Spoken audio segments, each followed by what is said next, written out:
So just so you know, the actual ranking goes Pratt, Hemsworth, a toss-up between Pine and Evans, depending on if you prefer wacky liberal arts or aw-shucks performed dude bro energy, with your favorite Chris being whoever you feel was left off the list.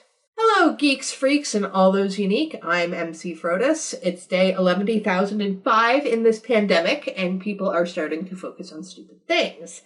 This is why it's day 1704 of, oh my god, why are we canceling Chris Pratt? For those of you who don't know what happened, that wretched hive of scum and villainy that is Twitter imploded because television producer Amy Berg put up a poll asking which Chris we should get rid of.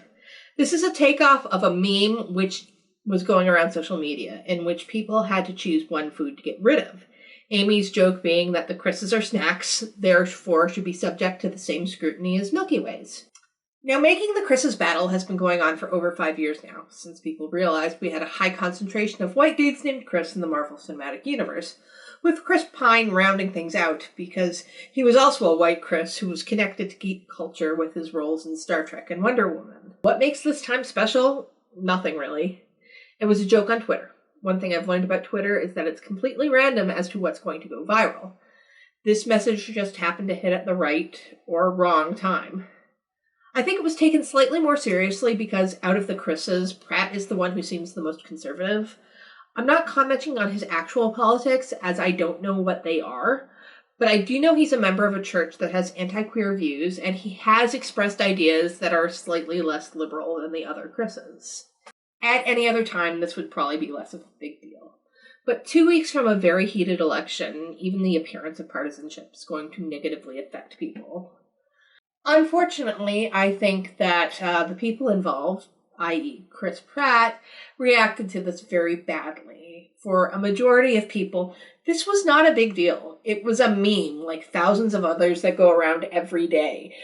People just decided to pick a Chris, and it just so happened to be Chris Pratt. But what made this time truly different wasn't the politics of everything, it was the reaction of Chris Pratt. His wife and many of his co-stars came to his defense. And honestly, that was just the wrong move. Chris Pratt should not have gotten his friends to respond to this at all. If he hadn't, it would have gone away. This has lasted, at this point, almost a week. And it would have lasted a night had famous people, not gotten involved in it. By trying to make Chris Pratt look like a good guy, it kind of did the opposite effect. It drew attention to the situation. It's related to several phenomena. It's the Streisand effect, the Hydra effect, the Cobra effect. They all kind of add up to the same thing. It means that by putting attention on one subject and trying to correct it, you inadvertently make it worse. I've seen people asking why we're trying to cancel Chris Pratt, and how toxic cancel culture is, and how people take things too seriously. But I think we weren't actually the ones taking things too seriously. Do people have legitimate reasons for thinking he is the worst Chris? I mean, they have an opinion on the matter.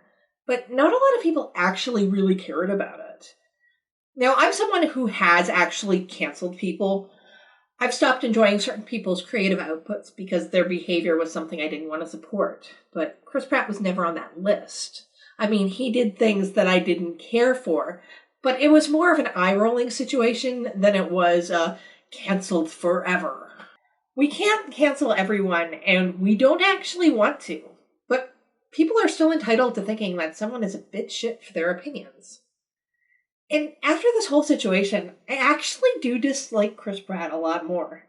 The inability to let it go has just drawn attention to his more problematic views. Not to mention, he just kind of comes off like a jerk for not taking this with the humor in which it was intended. This was never worth the attention that was put on it. It would have gone away days ago, but he put his publicist on it. And now, instead of being a goofy joke out on the internet, that statement's going to just prove that he is actually the worst. So, comment below with your opinion on the Battle of the Chris's. If you want to see more of my videos, make sure to subscribe to my channel, like this video, and share it across social media. It really helps support my tiny channel grow.